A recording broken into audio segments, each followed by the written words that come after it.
Vaccini come ricette per diventare zombie, mascherine definite simbolo di sottomissione per l'umanità e poi insulti e auguri di morte. L'ennesima lettera recapitata al sindaco di Treviso Mario Conte è un concentrato di farneticante complottismo e minacce più o meno velate, parole che il primo cittadino ha subito condiviso sui social. Questo è il clima, avanti il suo commento che arriva a poche ore dall'entrata in vigore del Green Pass. Anche su questo Conte ribadisce la linea di Casugana e dell'Anci Veneto di cui è presidente. Per non rivedere più lockdown, chiusure, lacrime degli imprenditori è fondamentale vaccinarsi il più possibile e utilizzare tutti quegli strumenti che consentono di mettere in sicurezza l'economia, tra i quali c'è anche il Green Pass. Posizione chiara ma distante anni luce da quella di alcuni stessi esponenti della Lega, anche regionale, profondamente critici nei confronti della certificazione verde. L'appello che faccio anche a quella parte politica che oggi liberamente manifesta dissenso nei confronti di questa linea è quella di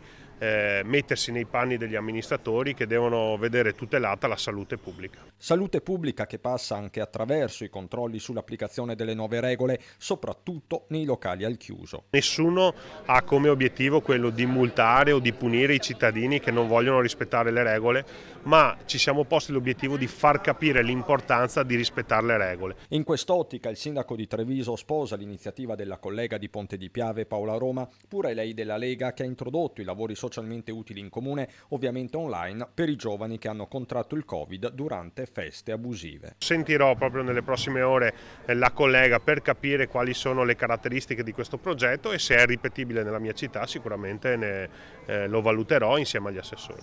Pronto a guardare a Ponte di Piave anche Casier. Sono tutte quelle iniziative che sicuramente credo faccia piacere, visto anche i risultati dei giovani, di essere sempre più partecipi e di trovare questa sinergia con la parte amministrativa pubblica.